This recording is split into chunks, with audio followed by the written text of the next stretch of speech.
Gracias al Señor por este hermoso tiempo de alabanza, estas canciones hermosas que nos acercan al Señor, a su presencia, y estamos muy agradecidos porque vemos que el Señor está entre nosotros. Amén. Gracias a Dios. ¿Estamos listos arriba? ¿Sí? Vamos a orar un momentito, hermanos, por favor. Oramos. Te damos muchas gracias, Señor, por esta oportunidad que nos das de poder acercarnos ahora a ti a través de tu bendita palabra. Queremos que tú nos hables a través de ella y que todo lo que compartamos sea de bendición y que nos ayude a crecer y a conocernos y a conocerte a ti mejor y servirte con efectividad, como tú esperas de cada uno de nosotros. Te damos gracias por esta oportunidad de aprender. Queremos que tú dirijas la exposición de tu palabra y que seamos ministrados a través de ella. Te lo pedimos en el nombre de tu amado Hijo Jesús. Amén. Amén. Nuestro querido hermano Antonio Panocchia, el pastor desde Italia, nos está viendo y nos manda un saludo. Que el Señor le bendiga grandemente. Y también tenemos hermanas desde Gerona que nos están escuchando, que nos están viendo exactamente igual que el domingo pasado. Y también, como no, nuestro hermano Alexis y su esposa desde Inglaterra también están siguiendo el culto. Ellos son fieles a estas emisiones que hacemos. ¿Por qué no le mandamos un fuerte aplauso a todos los hermanos que nos están viendo y escuchando en este momento? Gloria a Dios. Amén. Qué bueno. Qué bueno. Señor les bendiga a todos. Gracias al Señor. Yo quiero hablar en esta tarde de un tema del cual se habla muy poco o prácticamente nada. En comparación, por ejemplo, con el tema de la voluntad de Dios, del cual se ha hablado y se ha escrito muchísimo. La importancia de la voluntad de Dios, de conocerla, de aplicarla a todas y a cada una de las áreas de nuestra vida. ¿Cómo se puede llegar a conocer la voluntad de Dios? ¿Cómo podemos saber si estamos haciendo la voluntad del Señor o no? Hemos hablado mucho acerca de ese tema.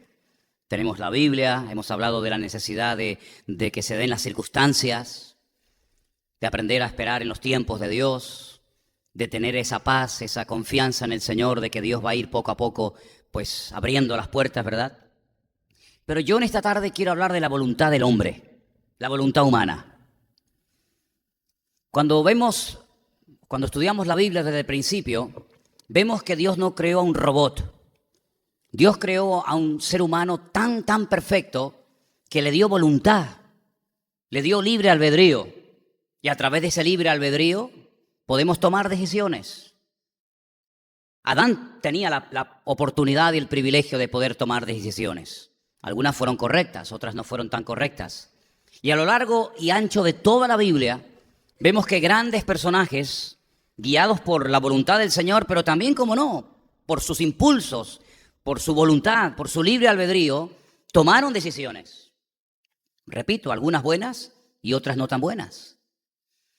Y yo creo que lo que llamamos libre albedrío, esa capacidad de poder tomar decisiones en una línea o en otra, tiene una base, tiene un fundamento, porque yo creo que el libre albedrío se fundamenta, descansa sobre la base de la voluntad humana.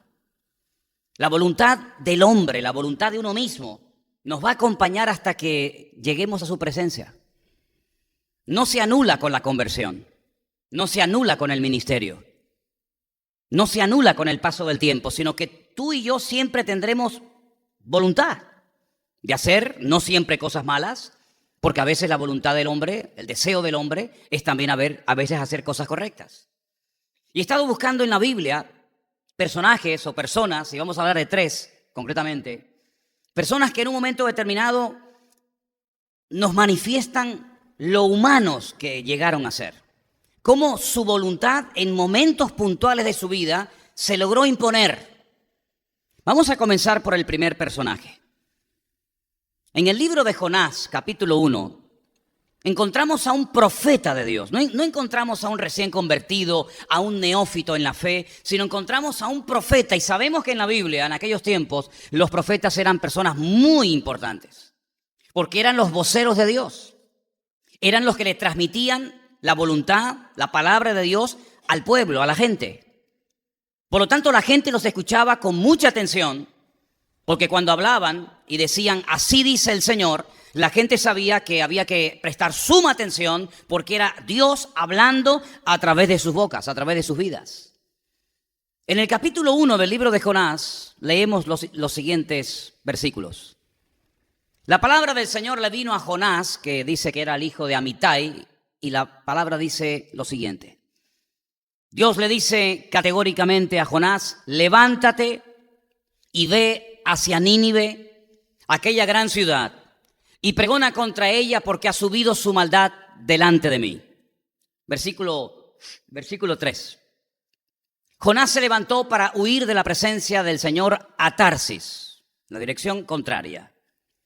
Y descendió a Jope y halló una nave que partía para Tarsis y pagando su pasaje entró en ella para irse con ellos a Tarsis, lejos de la presencia del Señor, la presencia de Dios. Todos conocemos el resto de la historia. Todos sabemos cómo Jonás tenía claro lo que Dios pedía de él. No tenía que orar, ni ayunar, ni pedir ningún tipo de confirmación, porque estaba clarísimo lo que Dios le decía a Jonás que tenía que hacer. Tenía que levantarse, salir de las fronteras de su país, irse al extranjero, a una ciudad enorme. Dicen los historiadores que tenía un perímetro de 90 kilómetros, eso es una barbaridad, porque por ejemplo las murallas actuales de la ciudad antigua de Jerusalén no llegan ni a 5 kilómetros. Y el perímetro de las murallas que rodeaban a Nínive eran de 90 kilómetros. Es una barbaridad de ciudad enorme. Se tardaba varios días en atravesarla. Él sabía que era ese lugar donde Dios lo mandaba. Y lo mandaba con un mensaje clarísimo. Pregona contra la ciudad por su maldad, por su perversidad, por su idolatría, etc. Dile que si no se arrepienten, si no hay un cambio significativo, si no se humillan, a la ciudad le quedan 40 días de vida. Jonás no quiso aceptar el llamado de Dios. No siempre es agradable aceptar la voluntad de Dios. No es algo idílico, no es algo que decimos, ay, qué bonita, ya sé la voluntad de Dios para mi vida. Puede ser que a veces el conocer la voluntad de Dios encaje con la tuya, por decirlo de alguna manera, y te goces en hacer la voluntad de Dios. Pero vemos en el caso del profeta Jonás que no le hizo ninguna gracia saber que Dios lo mandaba a Nínive. Y él hace todo lo que está a su alcance para no ejecutar, para no cumplir con la voluntad de Dios en su vida. Dice que desciende, me gusta mucho esa expresión, desciende de donde vivía a la ciudad de Jaffa o de Jope, como hemos leído, compra su pasaje, parece que era como un barco de carga, porque no habla de que había un montón de gente navegando en ese barco. Dice que desciende al camarote más abajo del barco y allí se queda profundamente dormido. El barco sale del puerto rumbo a Tarsis, la intención es salir desde Jope hasta el otro extremo del Mediterráneo, llegando a España, a la ciudad de Tarsis. Y en el camino, dice la Escritura, que se desata una tormenta de tal envergadura que los marineros estaban muertos de miedo porque sabían de que aquello no era normal. Los marineros siempre han sido gente muy supersticiosa y siempre se han agarrado a la mitología griega o a los dioses de la época para evitar tormentas y para evitar morir ahogados en el mar. Dice que comenzaron a aligerar la carga, empezaron a echar por la borda todas aquellas cosas que consideraban que podían ser en un momento determinado un lastre, pero la tormenta iba cada vez a más. Comenzaron a clamar a sus dioses, no dice cuáles eran, pero comenzaron a clamar a sus dioses y no había ningún cambio. A alguien se le ocurre bajar a la parte de más abajo y se encuentran al profeta de Dios dormido. Y le dicen, dormilón, despierta, ¿cómo no estás clamando a tu Dios?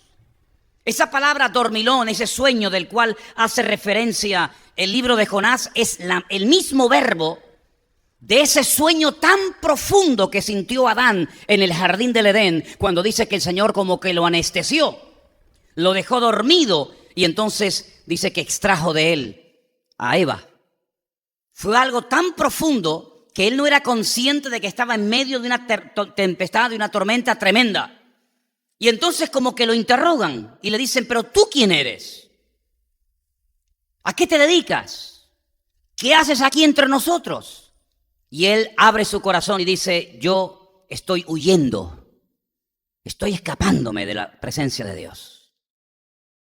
¿Es que acaso él no sabía que no hay ninguna parte en el mundo en el cual un hombre o una mujer se puede esconder de Dios? ¿Es que él como profeta no tenía ese concepto claro?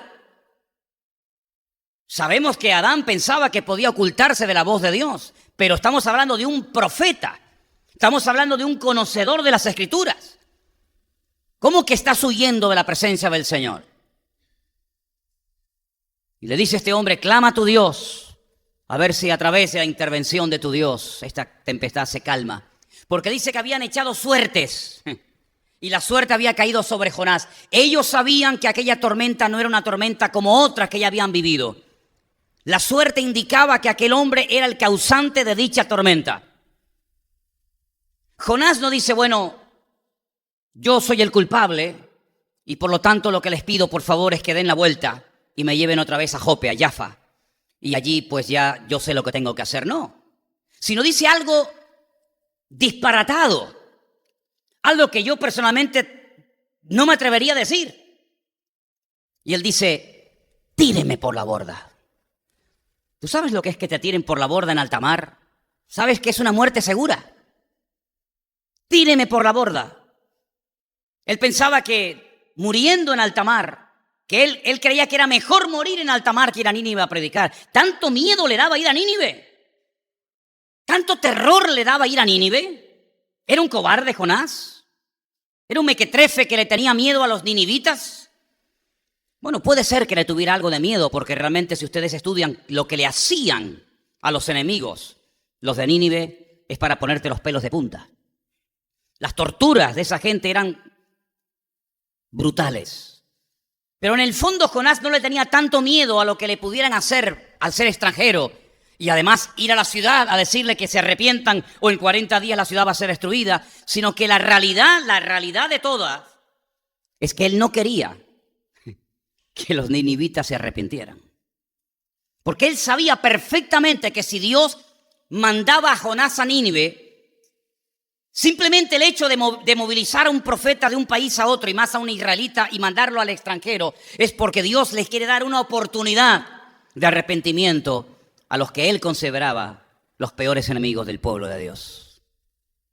Y por eso él se niega a que esa gente tenga la posibilidad y tenga la opción de buscar arrepentimiento y por consiguiente que el Señor no los castigue.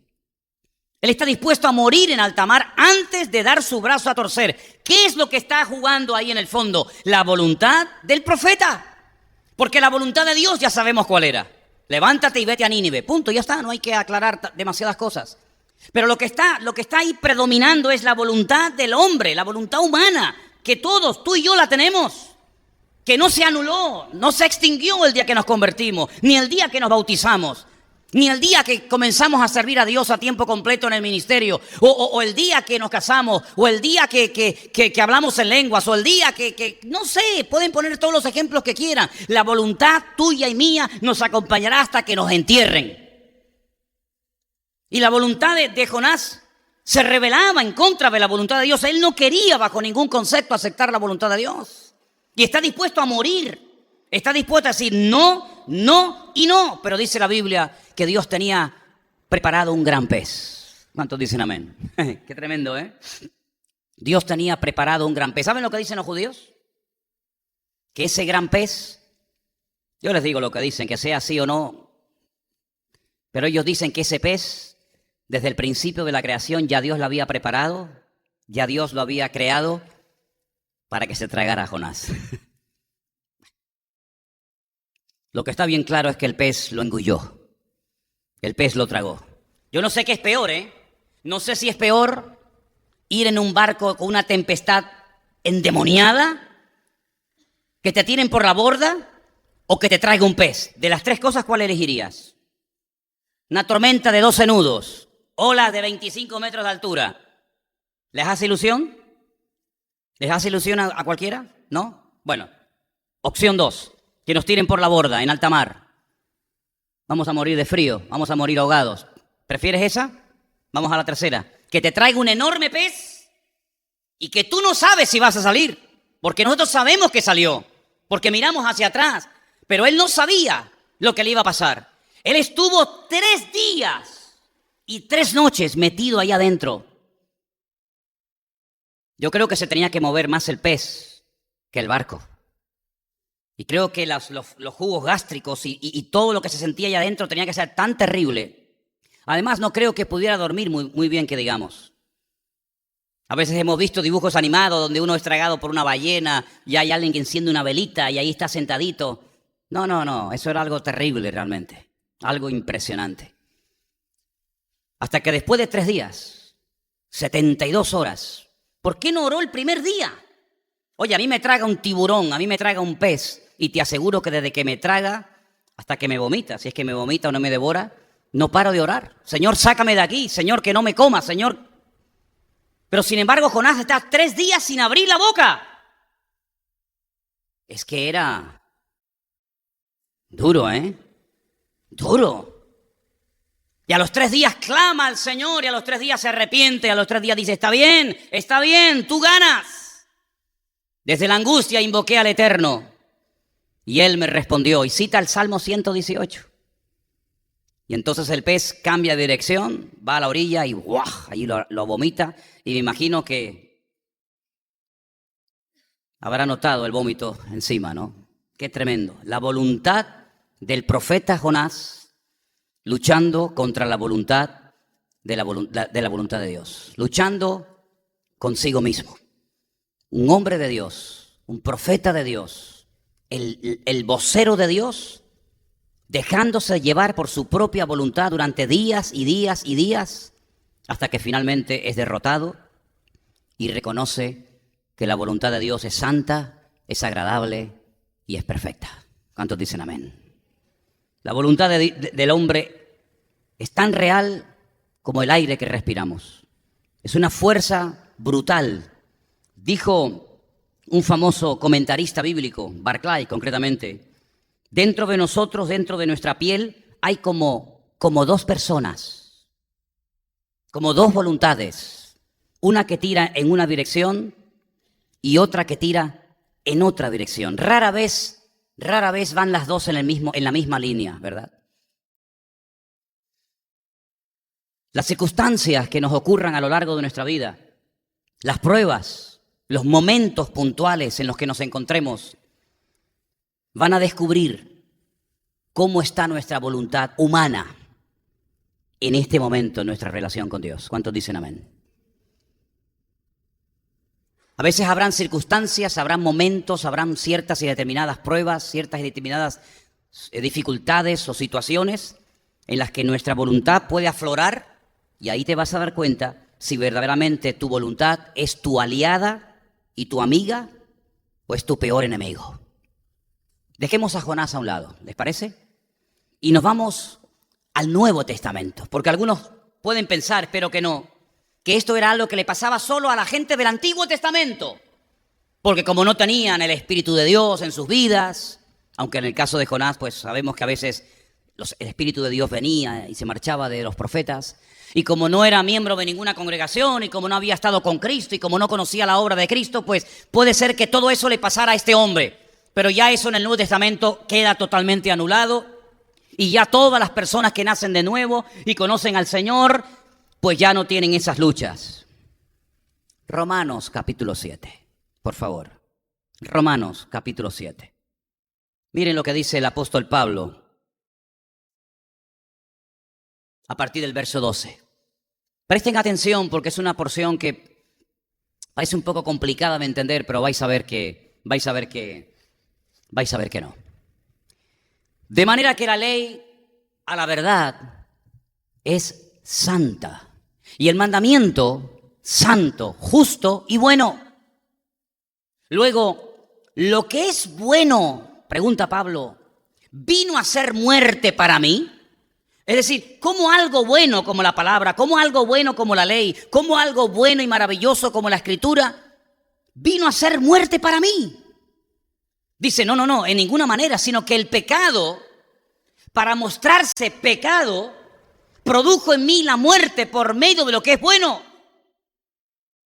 Es impresionante la profundidad de este hombre hablando. Por medio de lo que es bueno, dice Pablo, a fin de que por el mandamiento el pecado llegase a ser sobremanera pecaminoso. Digamos que es como un espejo.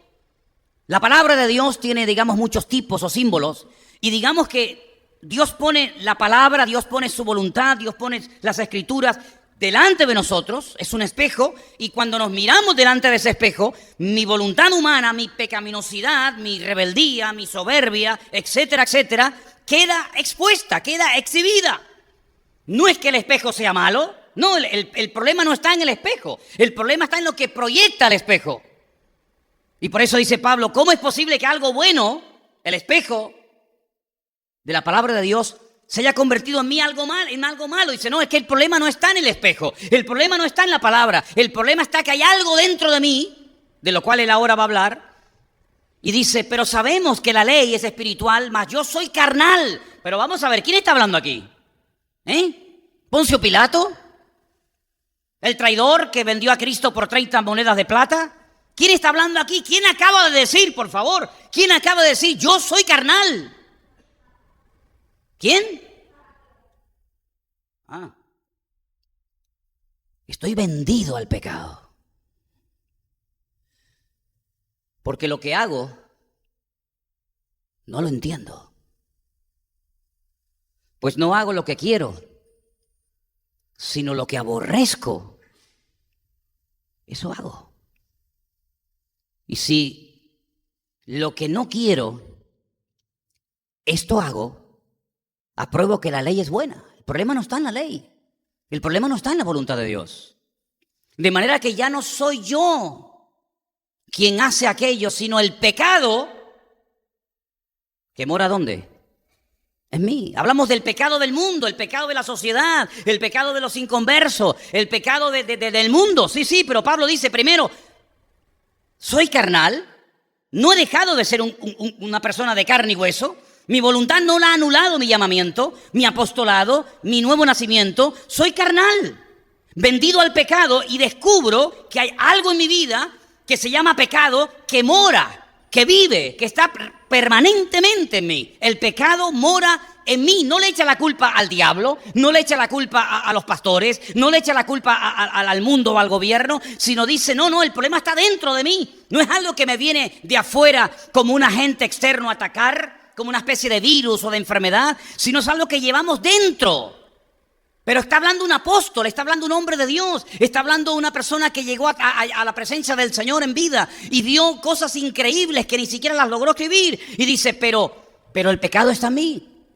Y yo sé que en mí, esto es, en mi carne, no mora el bien.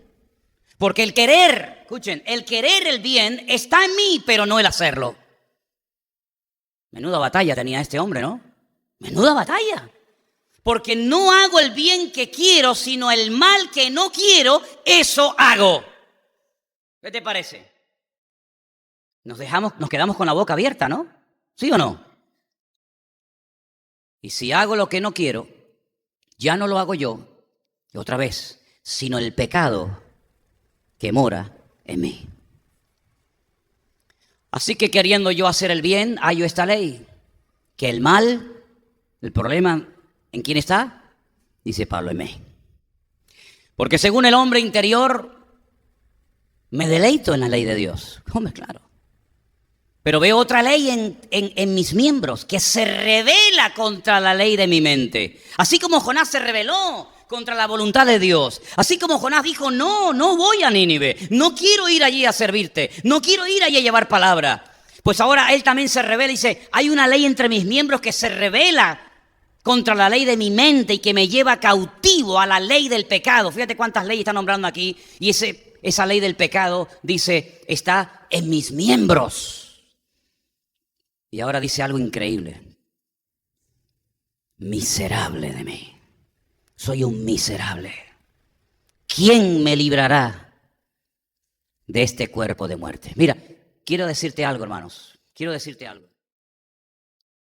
Los romanos en algunas provincias, cuando alguien cometía un crimen, cuando alguien mataba a otra persona, le amarraban, le colgaban con tiras de cuero el muerto al asesino, al criminal. Y lo exponían públicamente y lo llevaban por toda la ciudad. Y la gente mientras tanto lo insultaba, le tiraba cosas, se metían con él, le hacían de todo. Le colgaban el muerto. Y esa costumbre del Imperio Romano, Pablo la utiliza cuando dice, ¿quién me librará de este cuerpo de muerte? Quiero terminar con el siguiente versículo, el 25. Dice, pero gracias a Dios por Jesucristo, Señor nuestro.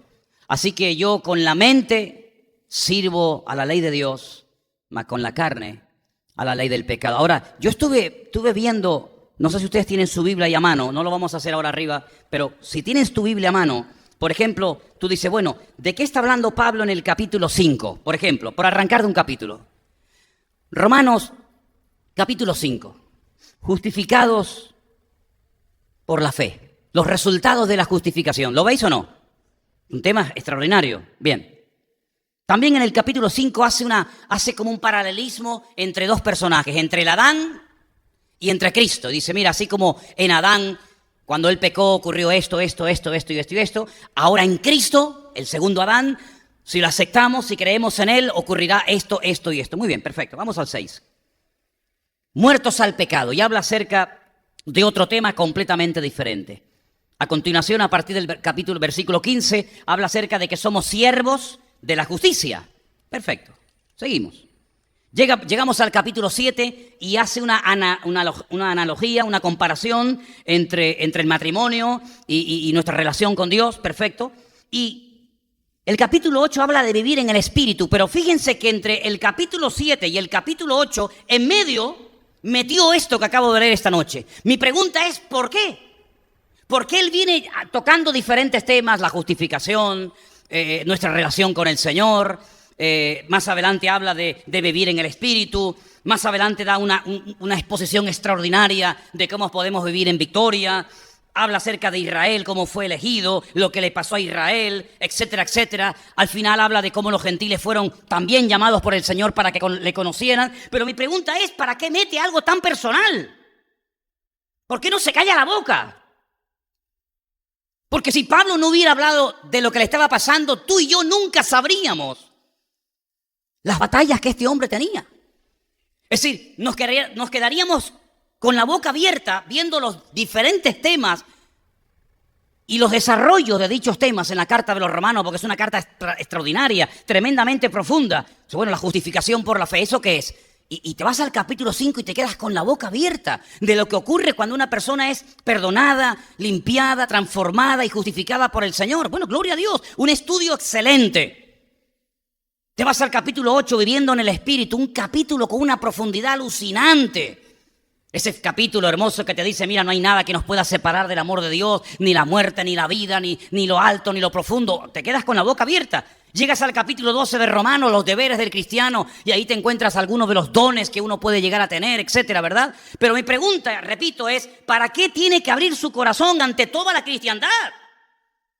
Porque esto que sabemos de Pablo, lo sabemos desde hace 2000 años. No es algo que él le contó en la más absoluta intimidad a un compañero de viaje de ministerio. Mira, Timoteo, me está pasando esto y esto. Y ya está, es una conversación privada entre el apóstol y su hijo en la fe, entre Timoteo y el pastor, y ya está, punto, se acabó. Nadie se entere por qué enterar. ¿Por qué Pablo pone su corazón encima de la mesa y dice cosas tan tremendas como las que acabamos de leer? ¿Por qué Pablo se sentía como un miserable en algunos momentos puntuales de su apostolado? ¿Por qué Pablo dice, estoy haciendo cosas que no quiero y lo que quiero no hago? Y el pecado está en mí, ¿y quién me librará de todo esto? ¿Por qué Pablo habla de sus batallas personales? ¿A poco nos gusta hablar de nuestras batallas, Nos gusta hablar de nuestras bendiciones, de nuestras victorias, de nuestras conquistas, de nuestros triunfos, ¿sí o no? Pero ¿a quién de nosotros nos gustaría hablar de nuestras batallas? Y que las pusieran ahí en la pantalla de la iglesia para que todos las vieran, no solamente los que están aquí, sino todos los que nos ven ahora y nos verán dentro de meses o años después. A nadie. Sin embargo, Pablo no quiere dar una imagen de que es un Superman.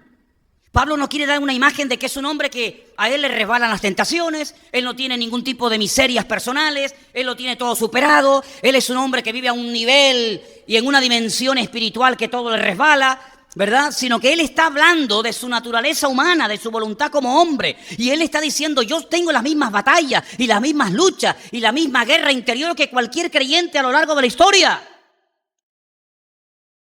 En otras palabras, no quiero que tengan un alto concepto de mí, más alto concepto de mí, dice él, que el que deben tener. Y por eso yo hoy opté por hablar de esto, porque hablamos mucho de la voluntad de Dios, pero la voluntad del hombre es tan real y tan poderosa como también la voluntad de Dios lo es. ¿Te das cuenta? Así que no solamente quise mencionar a Jonás, sino también a Pablo, para que veas que él no oculta su batalla personal. Él la reconoce, él la admite, él la confiesa, él la pone por escrito, para que los cristianos del siglo I, III, IV, V, X, de la Edad Media y los cristianos del siglo XXI sepamos que así como le pasaba a Jonás, también le pasaba a él, y había momentos en los que se rebelaba, y había momentos en los que tenía problemas, incluso llegó a decir, fíjate lo que te digo, no en esta carta, sino en otra, a los Corintios, llegó a decir que él tenía tanta revelación de Dios, tanto conocimiento del Señor, tantas experiencias impresionantes con el Señor, que a veces hasta para no caer en un nivel de soberbia, las contaba en tercera persona, como diciendo, conozco a un hombre, ¿sabéis de lo que estoy hablando, verdad? Dice, yo conozco a una persona, conozco a un hombre que subió al tercer cielo y allí vio cosas, pero está hablando de él, es él el que está hablando, es él el que subió al tercer cielo, es él el que le dijo al Señor, esto no lo escribas, aunque lo has visto, no lo escribas. Y dice, y para que no me excediera, para que no le diera rienda suelta a todo lo que sé más que lo que está en la Biblia, que sé más que lo que está en todo el Nuevo Testamento, el Señor me mandó un aguijón en mi carne, y ese aguijón que yo sepa, perdóneme si me equivoco, ese aguijón que Pablo tuvo, lo tuvo hasta la muerte. ¿Sí o no? Hasta la muerte lo tuvo. Yo no veo que el Señor se lo quitara, sino más bien Él decía, Señor, yo tengo esto en mi vida, tengo esto. Y el Señor dice, bástate mi gracia, porque mi poder se perfecciona en la debilidad. Entonces Él llegó a descubrir algo que yo todavía no he descubierto y que no practico. Y es que Él llegó a gozarse más en las debilidades que en sus fortalezas.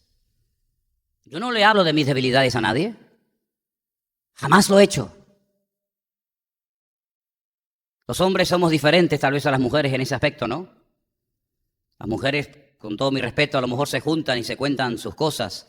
Los hombres no nos contamos nuestras cosas, hablamos de otras cosas, pero el apóstol Pablo llegó a un punto en el que dijo, ¿sabes? Yo he aprendido a gozarme en las debilidades que tengo, porque cuando soy débil y confieso que soy débil en esta o en aquella otra área, es cuando el Señor viene y me dice, bástate mi gracia, porque mi poder se va a perfeccionar en tu debilidad. ¿Cuántos dicen amén? Son niveles. Yo sinceramente creo que hay niveles de relación con Dios, y el nivel que este hombre llegó a tener con el Señor, ninguno de nosotros, por lo menos yo no lo he alcanzado todavía. Un hombre que lo escribe para que hoy tú y yo supiéramos que ese gran hombre de Dios que resucitaba muertos, que algunos creen que hasta resucitó, porque lo apedrearon en Éfeso, lo tiraron fuera de la ciudad y lo dieron por muerto, y cuando se fueron los verdugos se volvió a levantar y se metió otra vez en la ciudad y siguió predicando. Ese hombre que peleó contra fieras, lo dice él en sus cartas, yo he peleado contra fieras. Ese hombre que estuvo como náufrago en alta mar. Ese hombre que hizo cosas increíbles. Decía Miguel de Unamuno, el famoso dramaturgo español, Pablo tenía que ser Jesucristo. Porque es imposible que un hombre llegue a ese nivel de fe, a ese nivel de conocimiento, si no es Jesucristo. Y Miguel de Unamuno se quedaba con la boca abierta cuando estudiaba la profundidad y la grandeza de la naturaleza del apóstol Pablo, porque decía, no puede ser que un hombre llegue a un nivel tan alto. Pues ese hombre que llegó tan alto y llegó de verdad delante del Señor, pues ese hombre también un día abrió su corazón en Romanos capítulo 7. Léanlo de vez en cuando ese capítulo, y se van a dar cuenta de que él dice, miserable de mí, ¿quién me librará de este cuerpo de muerte? ¿Cuántos dicen amén? Así que gracias, Pablo, por haberlo dicho, por haberlo contado. Gloria a Dios. Hablaba hace unos días con un hermano y le mencionaba un texto y él se reía. No sé si me estará viendo o escuchando ahora o más tarde, pero él se reía porque decía, yo también llevo días con ese versículo en la cabeza. Está en Santiago. A ver si lo digo bien. Dice, Elías era un hombre sujeto a pasiones semejantes a las nuestras. Y yo digo, ¿quién está hablando? ¿Quién lo está diciendo? Santiago. Santiago dice que Elías, ¿saben de quién estamos hablando? ¿Saben de quién estamos hablando? Del profeta Elías. Yo en mi vida he conocido un hombre con tal autoridad espiritual como el profeta Elías, en mi vida. Jamás en mi vida he conocido, no sé si alguna vez conoceré a un hombre con el nivel espiritual. Vamos, yo no... Ni a la suela del zapato le llego a Elías. Me daría pánico ser siervo de Elías. Te lo digo de verdad. Me daría terror estar al lado de este hombre que en cualquier momento se te queda mirando y te quema vivo. Y Santiago dice que ese gran hombre de Dios que al final ni la muerte pudo con él. Porque estaba tan lleno de Dios que ni los gusanos se atrevieron a meterse en su cuerpo, sino que el Señor se lo llevó en vida a su presencia. Santiago dice que era un hombre sujeto a pasiones semejantes a las nuestras. Luego Santiago también tenía sus propias pasiones personales, ¿sí o no? Como todos los seres humanos, las tendremos a lo largo de nuestra vida. ¿Cuántos dicen amén? ¿Me están siguiendo esta tarde? ¿Es un mensaje raro esta tarde el que estoy dando? ¿Verdad que no? Decía Séneca, una frase que leía en estos días, lo siguiente, referente a esta lucha, ¿no? Estas voluntades. Los hombres odian sus pecados y al mismo tiempo los aman. Ya los griegos, a través de la pluma de Séneca, dijeron esto. Y encontré un escrito de un poeta de la época que también escribió lo siguiente referente a este tema. Veo las cosas mejores y las apruebo, pero suelo seguir las peores. A veces ocurre eso, ¿verdad?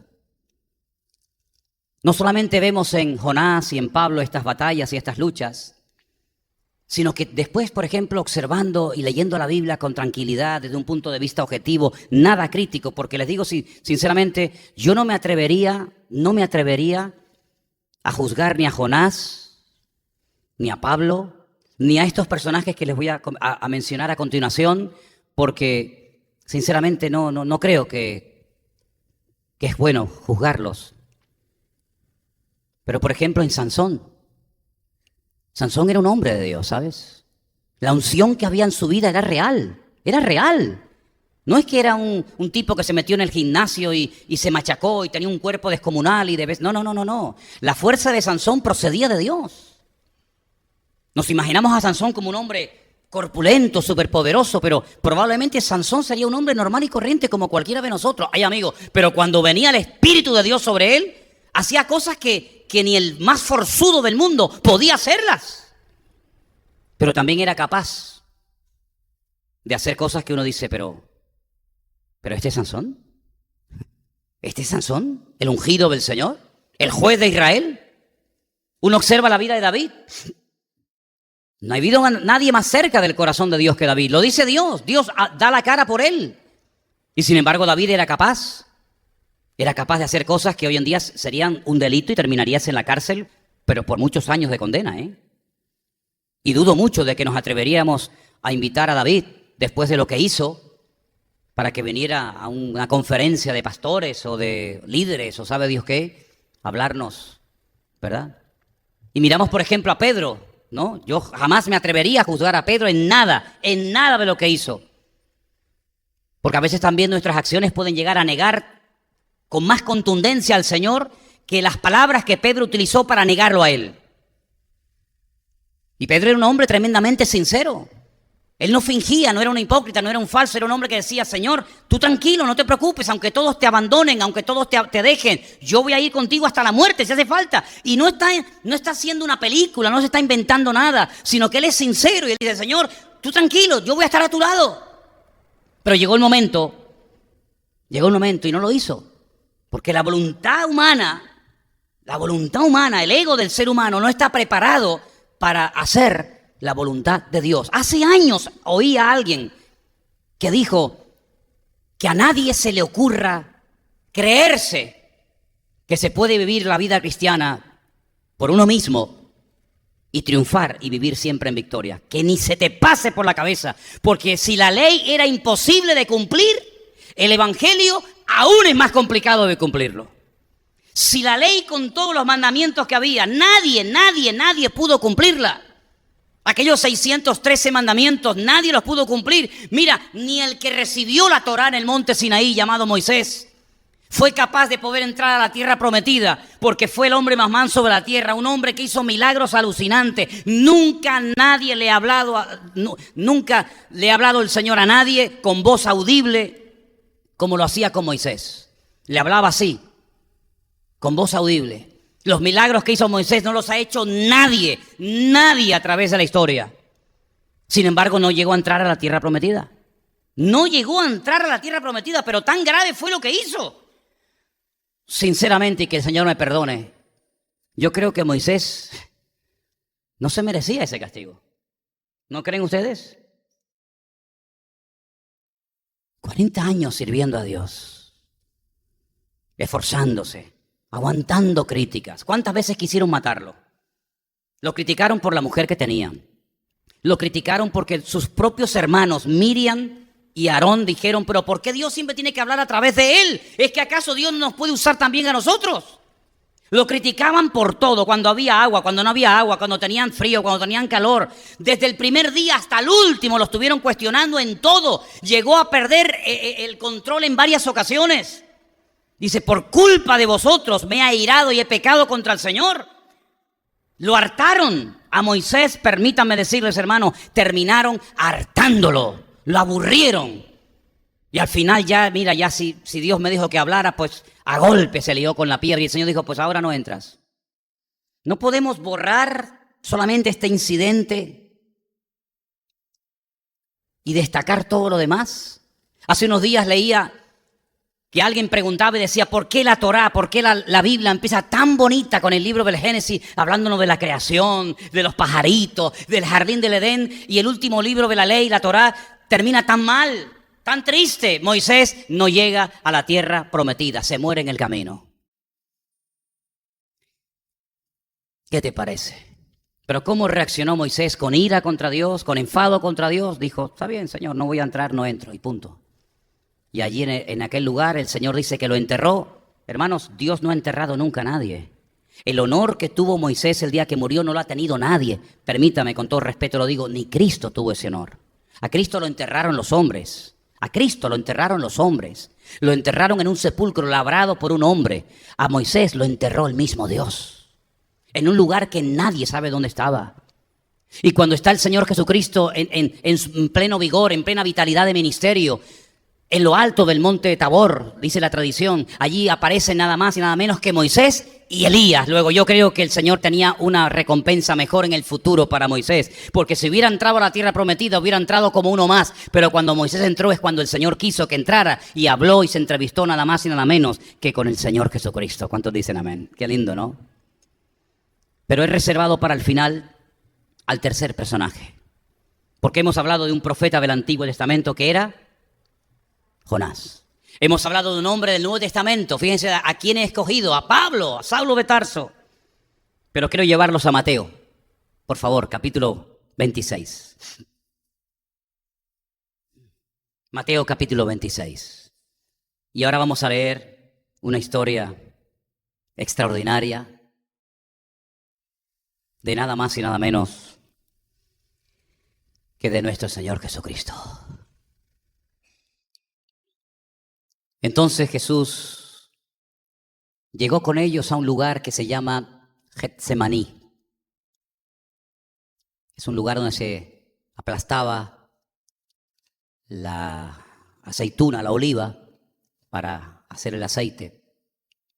Y le dijo a sus discípulos, sentaos aquí, entre tanto que yo voy allí y oro. No pases. Quedaos aquí, mientras tanto yo voy allí. ¿Y por qué no se quedó aquí, orando con todos? Algunos dirán, pero ¿qué preguntas hace este hombre, no? Pues sí, me las hago. Porque si estamos todos juntos, ¿no es mejor que estemos todos juntos y oremos? ¿Por qué quédense ustedes aquí, que yo me voy allí a orar? Es que a veces uno tiene que salir de ciertos y determinados ambientes, ¿sabes? Es que el mismo Señor Jesucristo a propósito se apartaba en muchas ocasiones de sus mismos discípulos para buscar esos momentos de soledad, de quietud y de calma. Seguimos leyendo. Tomando a Pedro y a los dos hijos de Zebedeo, ¿saben que eran quién? Juan y Santiago. Comenzó a entristecerse. Estos que dejó aquí, los 8, ¿no? No, los 9, perdón. Los 9 que dejó aquí, no vieron cuando Jesús comenzó a entristecerse y a angustiarse en gran manera. Estos que dejó aquí no se dieron cuenta de lo que allí, delante de Pedro, de Jacobo y de Juan, Jesús comenzó a hacer. Delante solamente de 3 personas, Jesús comenzó a entristecerse. Es decir, comenzó a exteriorizar lo que en ese momento su voluntad, su ser interior, estaba sintiendo. Una tristeza que lo estaba matando. Porque si algo produce y causa la tristeza en el ser humano, es un aplastamiento mental y psicológico brutal. Hasta el punto que hay un momento en el que él dice, no sé si lo vamos a leer en este pasaje o en otro pasaje paralelo al evangelio que estamos leyendo, dice, mi alma, mi estado anímico, mi estado emocional en este momento es tristeza hasta la muerte. Si no hay una tristeza mayor, una tristeza más aplastante que la que el Señor estaba sintiendo en ese momento. Y fíjate que esas sensaciones, esa tristeza a la máxima potencia, la manifiesta en un lugar donde se aplastaba a la oliva para poder extraerle su contenido, que es el aceite, el oro líquido.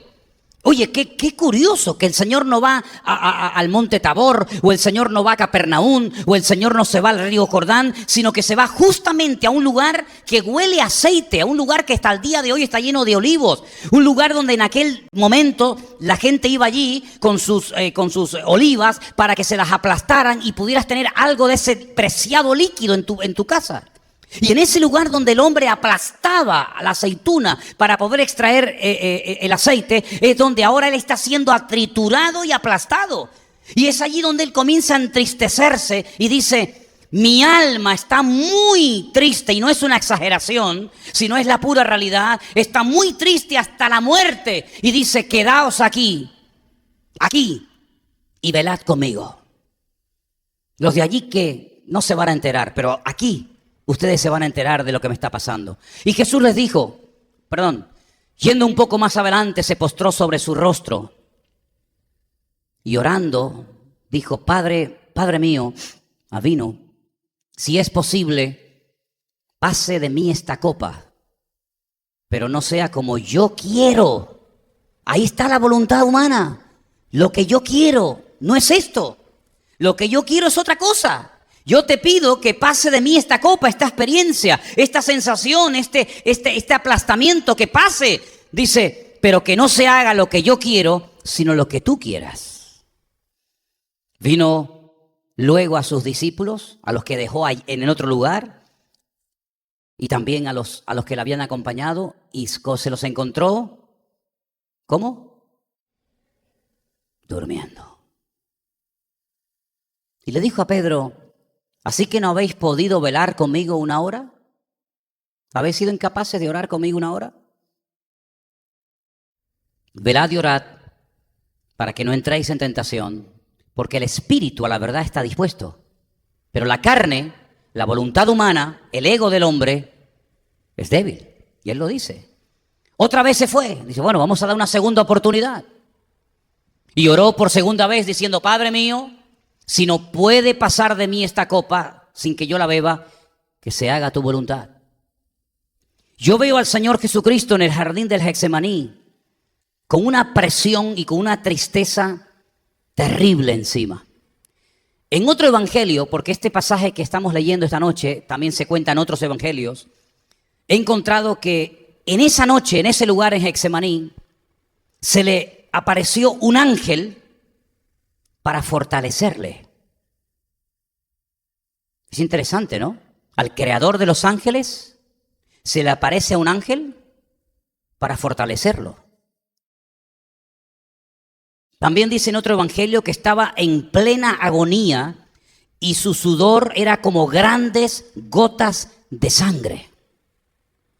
Hemos leído también esta noche que él dijo, mi alma está triste hasta la muerte. En otras palabras, en el Getsemaní se produjo un choque de trenes, un choque de voluntades.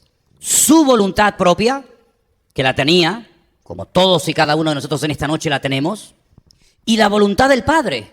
Era muy bonito viajar por el país haciendo milagros, señales y maravillas. ¿Quién no quiere eso? Era muy hermoso ser recibido de una forma triunfal y con un júbilo espectacular cuando entró triunfalmente en Jerusalén. Era hermoso cuando los padres traían a los niños para que bendijera a los niños. Tuvo que ser una maravilla cuando se fue al mar de Galilea a navegar y se sube al monte, ¿verdad?, de las bienaventuranzas y da un mensaje impresionante que abarca casi 3 capítulos enteros de la Biblia. Tuvieron que ser 3 años extraordinarios, pero ahora estamos ante la realidad.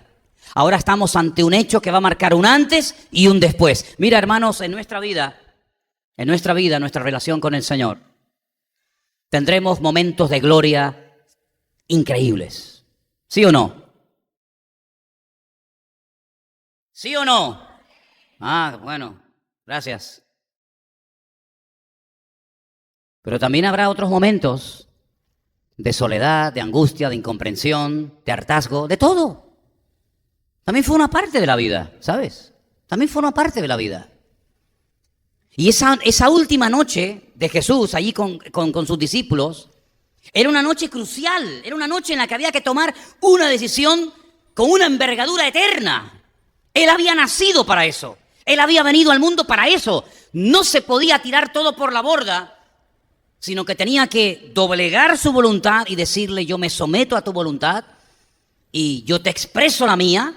Yo no quiero pasar por esto, yo quiero que pases de mí esta copa, pero yo estoy dispuesto a acatar tu voluntad y adaptarme al tiempo y hacer lo que tú quieras de mi vida.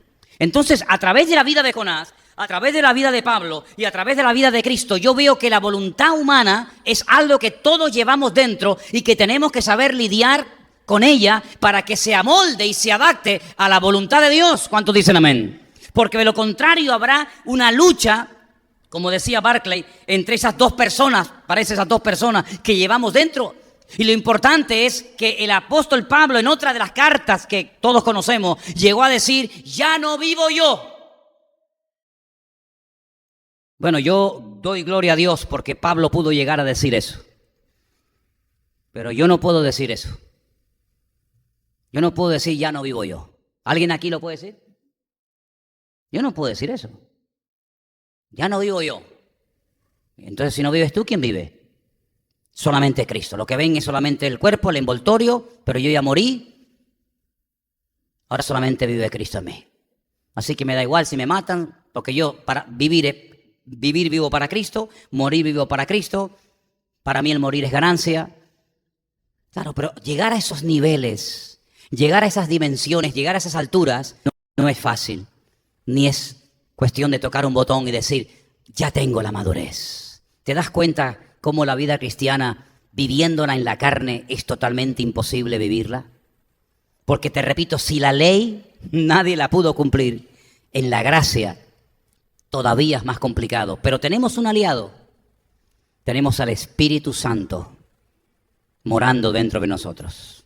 Y es a través de la fuerza que el Señor nos da, es a través de la presencia del Espíritu de Dios en nosotros, que podemos, con gemidos indecibles, como decía Pablo, con dolores de parto, podemos clamar al Señor y entonces se cumple lo que decía el salmista, que en medio de la angustia invoqué a mi Dios, invoqué al Eterno y Él me respondió. ¿Cuántos dicen amén?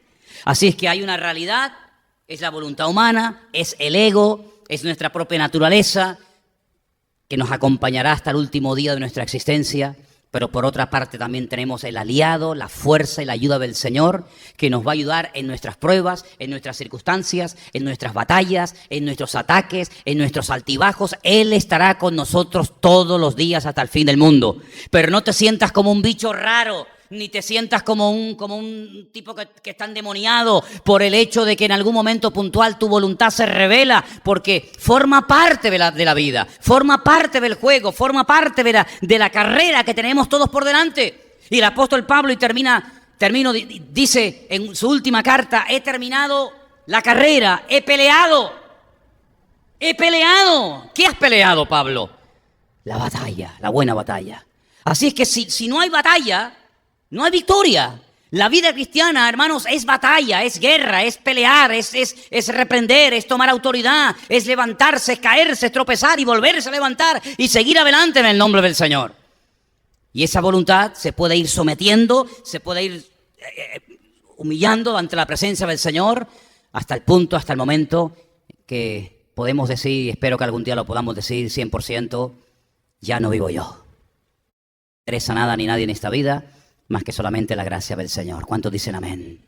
¿Cuántos de los que estamos aquí queremos en esta tarde, sinceramente, someter nuestra voluntad a la voluntad de Dios? ¿Cuántos?